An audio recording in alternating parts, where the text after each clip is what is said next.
Дүниеде бір жақсы дауысқа ие жігіт өмір сүреді. Жігіт ән салғанды, көрермендер алдына шыққанды қатты ұнатады. Ол күндердің күнінде әлемдік жұлдыздар ән салатын Миландағы Ла Скала опера театрында ән салуды армандайды. Бірақ ол музыкалық білім алғаннан кейін өмір сүру үшін елді аралап ән салуға мәжбүр болады.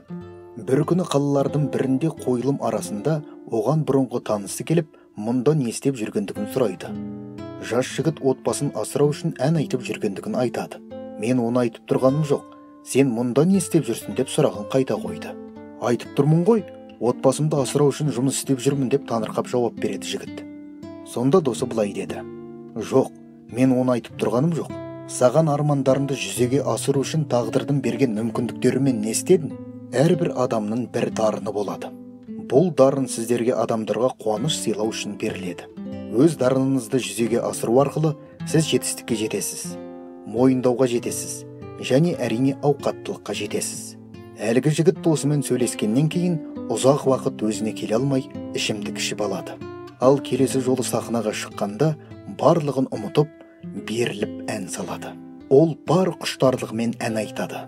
Аяқтаған кезінде зал оған тұрып қошемет көрсетеді. Театрдың директоры оның керемет дауысын бағалап, оған тұрақты жұмыс ұсынады.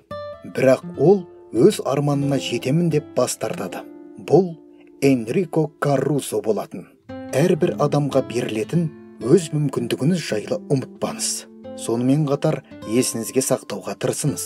Ақша өз дарынын жүзеге асыратын адамдарға қызмет етеді. Тіршілік ету үшін өз дарыныңызды шашпаңыз.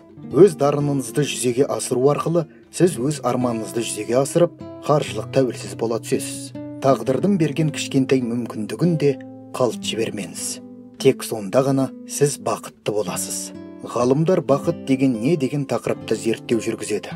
Бақыт тек саған ғана тиесілі зат емес екен деген қорытындыға келеді. Сен басқа адамға қуаныш, шабыт, үміт, мейірім бергенде бақытты боласың.